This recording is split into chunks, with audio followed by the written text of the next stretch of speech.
Welcome to episode 23 of Secret City Geek Lab, your resource for everything geek. We'll talk movies, TV, comic books, video games, and anything geek. I'm your host, Alan E., and you'll hear from me and members of the improv comedy group, Secret City Comic Society. And this week we are joined by members Dimithri, Perera, and Will Acker. Today's show is brought to you by Secret City Comic Society, the best in all ages improv comedy in downtown Fullerton. Visit Secret City Comic Society and the Geek Lab at secretcitycomedy.com. Coming up this week, we're going to talk about the Walking Dead Escape Obstacle Course and the television phenomenon known as Sharknado. We have a review of that and a press conference featuring Tara Reid and Tony Ferrante, the director. But up first, Walking Dead Escape. During Comic-Con this year, over at Petco for the second year in a row, they had the Walking Dead Escape, which is a zombie obstacle course. In this, you are able to either participate as a survivor, a walker, or a spectator. If you're a survivor, you're going to navigate through a zombie-infected evacuation zone or obstacle course. If you're a walker, you get to embrace the inevitable and become one of the dead, and you'll get to be in makeup and be able to participate and try to capture any survivor you possibly can. You can also participate as a spectator. You can watch on the sidelines and see how your friends are doing in this. The course ran at Petco Park. It goes about 35 to 45 minutes, depending on how fit you are. It's not a race, so it's not timed, so you're not required to run, but the slow ones usually die. Participants are expected to climb, crawl, and slide. And depending on your encounters with the walker, you may need to move briskly or lightly jog in order to avoid infection. No one will be disqualified during the obstacle course, but at the end, the course is specifically designed for a wide range of abilities. You can take an easier route or you can take a much harder route. The game is meant for people who are about 18 years of age. What else do we have here? You go in as groups. And then the fun begins. We had Will and Dimithri. They went in as survivors. I think both of them took about 30 minutes to do it. The goal is to make it from the evacuation zone without any contact with walkers, as the government believes an infection can spread just by touch. Survivors, although they're playing, they're not asked to fight back, so they're not allowed to shoot people in the head or bash people in the head in order to keep them from stopping. If you come into contact with the walker, you'll still be able to go, but at the very end, there'll be scientists available with ultraviolet lights to see just how well you did in this game. You listen to KTST-FM. I'm Alan Ng, and you're listening to the Geek Lab. Dimithri and Will, like I mentioned, had a chance to run the Walking Dead Escape Obstacle Course, and here's a discussion of those adventures. I'm with Dimithri and Will, and you guys went on the Walking Dead Escape. Tell me briefly what it was. It was a obstacle-based zombie apocalypse simulation, I guess is the best way to describe it. Okay. Is it the best way to describe it? Well, it was at Petco Park in San Diego. This is during Comic-Con. How did they present it? Was there some kind of a brief story setup that they gave you? Well, basically, the zombies have gotten loose in Petco Park, and we have to get from point A to point B. And you guys are just kind of survivors, or did you have some? Yeah, we're survivors. Yeah, you're survivors trying to escape the zombies. You kind of have a FEMA-based group kind of coming in to corral you into a certain area, but at a certain point they are attacked by the zombies, and you have to basically escape through the route that they had set up for you. Okay, and there are zombies like behind walls and stuff, or they're loose running around? Well, not really running. They're stumbling. Right. They're stumbling. They're pretty slow as far as zombies are concerned. I maybe met one guy who charged. Okay. He was a rhino of a zombie. All right. But for the most part, they walk around. They stumble around. They are behind walls and stuff, but mostly they're out in the open. Yeah, okay. Mostly there are semi-small corridors that you have to kind of get around a few zombies. And how do you know if you got bit, or are they trying to grab you and take you down? Yes. From what happens is that they get you. I believe there's some sort of UV paint on their hands. Okay. So if they were to grab you or touch you in any way, that they would transfer the disease to you. And then at a certain point, you get to the FEMA like camp at the very end of the maze at the race, and then they scan you with a UV light to see if you've been infected or not. All right. And so it's kind of based on Is there any score or anything? It doesn't sound like it. No, not really. It's a survive, not survive kind of thing. It's really about this. It really wasn't to be first. Like, they tell you that outright to stop people from, like, pushing people over, like, really, like, freaking out and, like, running and, like, doing weird things. I mean, you're running the whole time, but it's through without being touched. It's really get through without being touched as opposed to get there first. And almost at a certain point, teamwork helped in certain situations. There were a couple times where I would hold off a zombie so that a few other people could come, and then they would kind of distract him so that I could get around him. There would almost be points where teamwork was more advantageous to use instead of just kind of like going on your own. Okay. I mean, there was at the beginning, everybody essentially splits up, but not. I mean, it's an A to B course, but when I mean split up is everybody gets stretched out. So people at the end of the line are kind of together throughout the course of the race, and so I don't know. So there's some natural groups of appearing, and then there are probably some people who just kind of took off on their own and tried to do it by themselves. Yeah, and I don't know. A couple of us stuck up for each other, and like I don't know, it's just like random things. I don't know what they teach the zombies because I know they go through a training, but like. I know that like we would like bang on walls and like distract them, and they would like go through towards the noise, and we get around them. I know that Amanda, my girlfriend, she was stuck at a point, and I would like distract the zombie, and the zombie would come after me, and then she gets around, and I get around her. I saved her life. I saved her life. All right. Yeah. And in terms of how did the zombies look in terms of?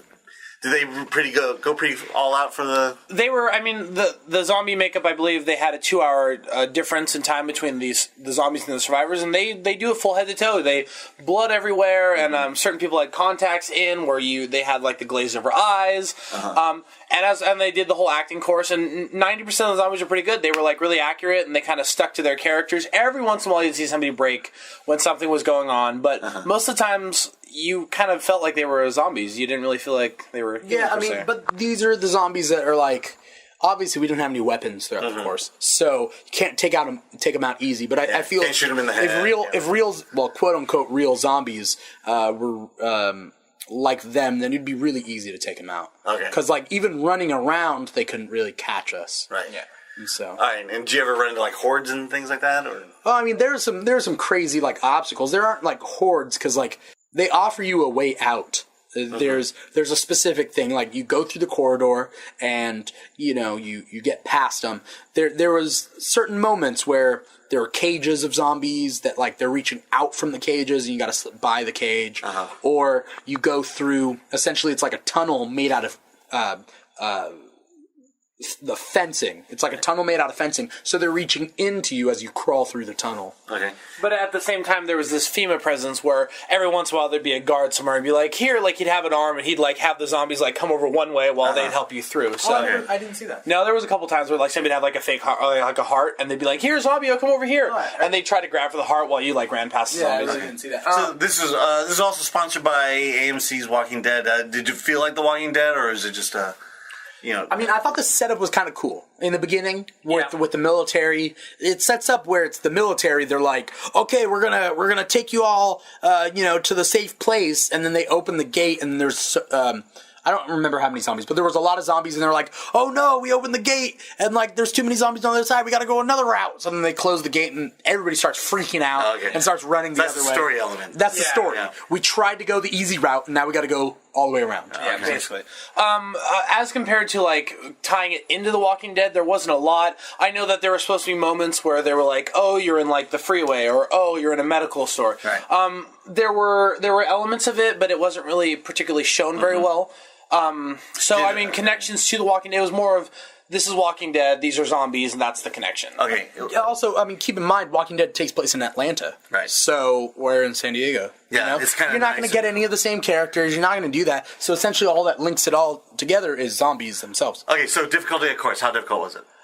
It was really tiring. Yeah, I'll be honest. Will, would you like? Well, okay. I will say in no way I am a fit person. I know within the first 30 seconds to a minute and a half, you're up 6 flights of stairs, and then from there you're jumping over things, you're running through obstacle courses, you're crawling. Well, you got all the adrenaline going. Oh yeah, at that certain once the zombies kind of attack you and you're like, go the other way, you're just like, let's move, we've got to go. Like I said, I don't feel like I'm in any shape a fit person, but I feel like I could do this maze. And I don't feel like it was particularly hard. Was there a point where you forgot where you were and you oh my god, zombies are chasing me? No, I mean, there was always the zombies weren't, like, out for blood, per se. Like, they were there to attack you, quote unquote, but I never felt like they were, they really got too far. They weren't too fast. They had like a sphere of where, like, you enter their zone, they'll get you, but it was a really small zone. Yeah. I guess I'm thinking about the horror aspect of it. It's supposed to be kind of, was there points where, obviously... There were a couple points where I would turn a corner and there'd be a zombie right in my face, and that would scare me. I didn't, I guess because Amanda and I were kind of towards the end, because we decided to wait back while everybody else is running, so then we kind of, So you knew what was coming up. Yeah. But, I didn't really get into zombie in my face, but what the horror aspect, there is one part of the maze where, they just throw fake body parts everywhere,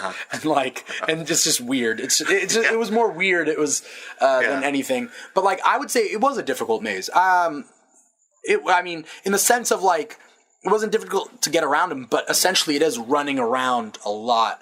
I know I was sweating just at the end. It was ridiculous. All right. So did you enjoy the experience?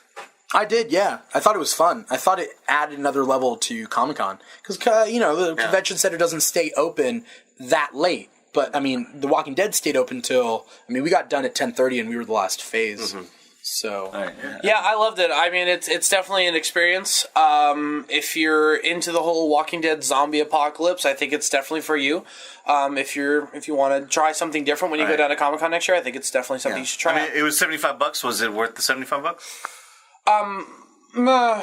Yeah, for poor college students. Yeah, for me to want for something to go run and get scared, I'd rather do something a little. There are other things you can do that will give you that scare factor and that run factor. Yeah, and I think $75. I don't know how not scary, how much Not Scary Farm costs, but I would assume it's around that much, maybe less. Yeah. And that's a bunch of different mazes. Right. So if you want to go for scared, you'd go to Not Scary Farm. And I did think $75 is a bit too high priced, but at the same time, it is at Petco Park. Right. It's at an actual location, which kind of lends itself to a better zombie experience. You can kind of see the value in that. Yeah. Okay, from a scale from 1 to 10, Dimitri, what did you think of? The experience itself, I thought it was like an 8 or a 9. The only thing better would have been guns. Not real guns, of course, Nerf guns or something. But to shoot the zombies. But that was the only thing that would make a zombie apocalypse better. Okay, and Will, scale from 1 to 10. 7. 7. Sorry, all right. 7. All right, great. Secret City Geek Lab took place at Comic-Con at Petco Park, but the TV series returns to AMC on Sunday, October 13th. If you want to see pictures and videos of the Walking Dead escape from Will and Dimitri, visit us at the Geek Lab at secretcitycomedy.com/geeklab. You'll listen to KTST-FM. I'm Alaning, and this is the Geek Lab. Coming up next is Sharknado, this little television phenomenon from the Sci-Fi Channel, starring Ian Ziering and Tara Reid. When a freak hurricane swamps Los Angeles, nature's deadliest killers rule the seas, the land, and the air as thousands of sharks terrorize a waterlogged populace we call Los Angeles. The movie debuted on July 11th on the Sci-Fi Channel. Director is Anthony Ferrante. Writer Thunder Levin, and it stars Ian Ziering, Tara Reid, and John Hurd. I want to give a big thank you to our friends at Fathom Events, who gave me not only a chance to watch Sharknado on television, but to also see it on the big screen at the Irvine Spectrum in Irvine, California. Meant to be kind of a gathering of people who really just want to make fun of a movie together. Sharknado tells the environmental tale of a hurricane that moves over Los Angeles as a result of global warming. It causes severe flooding and an infestation of hungry sharks swimming through its streets. Our heroes, Finn Shepard, played by Ian Ziering, Nova Clark, Cassie Sherbo, and Baz, who was played by Jason Simmons, they were together at Finn's bar. When the tornado hits, Finn and the gang sets out to save his ex-wife, played by Tara Reid, and his 2 children, Claudia and Matt. It was also great to see John Hurd and the Brady Bunch star Robbie Rist in the movie as well. In the process, our heroes must save not only their bar customers, but they also have to dodge a runaway Ferris wheel, escape a shark-infested living room, save a bus full of children, and fly a helicopter into the heart of a tornado in order to drop a firebomb, which is exactly how you stop a tornado when it's infested with hundreds of sharks. Now look, at this point in the movie, No, the point of this movie is not to really sell you on a realistic tale, but it's just really there to just show you how many different ways you can kill an airborne shark, or how an airborne shark can kill somebody. It's really not there to be that real of a movie, but just to be a fun gore fest. And mind you, this is a low budget gore fest. It's filled with silly situations. There's a minimal attempt to try to tell a story of a man trying to get his family back together. But every stereotype that you can have in a disaster type film is here in Sharknado. Now, to say that Sharknado is a B movie is an understatement. By definition, a B movie is shot fast and shot cheap, and you can tell right away that this movie had no budget and had no time to film it. But let's talk about what makes Sharknado, what sets it kind of above all the other B movies. First, the acting. I've seen worse acting in real B movies. In this movie, they literally take people, in B movies, they literally take people with zero acting abilities and experience and just give them lines to say. I have a great deal of admiration for the cast of Sharknado. Now, there are no Oscar-winning performances here. The acting, I would just say, is good enough, or done at a good enough level, that you just forget that you're watching a truly absurd movie. And don't worry, there are times where overacting does take over. And then special effects. When you look at the special effects of Sharknado, there's an element of guerrilla filmmaking here. You know, if Jurassic Park can make you believe that you can stand next to a real dinosaur, Sharknado makes you believe that even you can make a disaster movie using Photoshop and a few good iPhone apps. Again, admirable attempt by the effects team here at Sharknado, but I've been there before. I've had to usually take makeshift tools and editors and try to do something that looked better than the original footage that was given to me. When working with restoration tools, you're always at the mercy of that original footage and the power of the technology of that time. Today, doing video editing, doing animation, doing special effects is much easier for the layman to use. And when you don't have a large budget, you have to resort to these tricks and tactics in order to make your film. There are many scenes that have inconsistent color tones, image sharpness, and just odd ways in which light is rendered. Many of the outdoor scenes look muddled and dirty, but then a shark will appear out of nowhere and eat something, and you quickly forget that this is a low-budget special effects film. As far as gore and the suspense goes, it's all pretty much silly and tame. It should do very little damage to children who can handle being scared. And there are really no eye-covering moments to worry about. Now, there's a lot of hype surrounding the sci-fi phenomenon known as Sharknado. But I'll have to say this. It's a typical movie that's so bad it's good.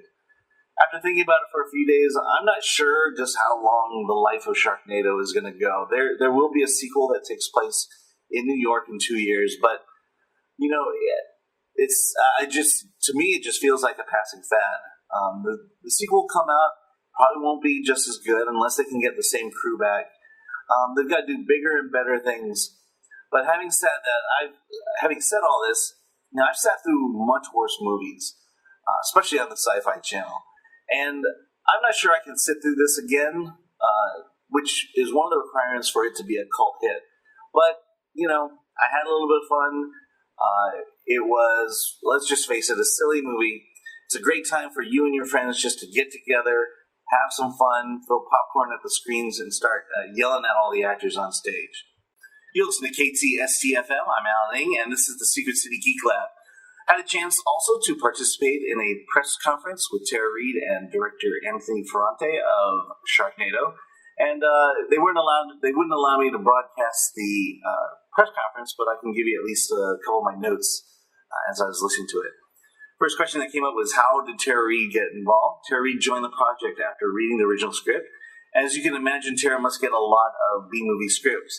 But what made Sharknado so special was that the plot was so absurd, and many of the scenes in the movie were just so over the top and funny that she had to do the movie. She says, I was just laughing out loud when I read the script, and then she would show the script to her close friends, and they said she had to do the movie. During the initial negotiations, Tara fought hard to have the title of the movie changed, partly because she didn't want her IMDb filmography to say Sharknado. She suggested the movie Dark Skies to the director, and he calmed her fears and said, just trust me. Tara describes the filming process as one of the best sets she's been on in a while, And as silly as the movie plot was, everyone took their job seriously, and that made for a fantastic set environment. Now, why do you think Sharknado was such a big hit? The director Anthony Fronte said that Sharknado was a different movie from what you'd expect from other horror or disaster movies. First of all, he calls it fake disaster movie. The events of this movie could never happen. For example, tornadoes over Southern California oceans, or shooting down flying sharks in the sky, or sharks attacking homeowners in their swimming pools. But because of its Monty Python-type violence and comedic gore, there was a significant number of children watching the movie who would not ordinarily watch a horror or a disaster film. And that meant Sharknado became a family event. Groups of friends and families gathered in homes to watch the movie. And then, with a heavy stream of tweeting, it brought together a global group of Twitter followers together. And they would be commenting on the film, and everyone just wanted to get their comments in as the Twitter streams were flowing. Fronte noted that the movie was not force-fed on the public either. There was not a large campaign by the Sci-Fi Network to grow its audience, but the movie itself was discovered by the audience, and it grew in popularity in a very viral and organic way. No one had any idea that Sharknado would be a success. Fronte describes a late-night editing session when he was editing clips. He thought to himself, man, this is a weird movie. I don't think anyone will get it, and we just wanted to make a fun movie and cram as much stuff into it as possible. He described that the hardest part was trying to make everything look or feel real. There was no logic to this movie, but you need to ground everything in the level of reality. And he did this by making the characters play everything straight and let the silliness and absurdity happen all around them. We just had to have fun with it, and everyone from the network and the production company got on board with that. And it made for support from Sci-Fi and the movie studio's Asylum that much easier. There were casting challenges. Fronte noted that many management companies would not allow their clients to see the scripts in fear that they would actually want to do it. It scared off a lot of people, and the cast that they ultimately got was brave enough to make this movie and to give it 150%. B movies like this are B movies in every. B movies like this are just don't have a large budget. If a big movie studio was to make Sharknado, it would cost anywhere between $75 million to $100 million, and the actual cost of this movie was probably estimated to be somewhere around $1 million. All right, well, this is the Secret City Geek Lab. Woo! This is Secret City Geek Lab. This has been episode 23, and it's brought to you by Secret City Comic Society, Fullerton's best all-ages improv comedy. So come back next week for more news and updates in the world of geekdom and nerdity. And visit us online for daily news and reviews of comic books, movies, and television at secretcitycomedy.com/thegeeklab. Big thank you to Dimithri, Perera, and Will Acker. And until next time, have a geek week.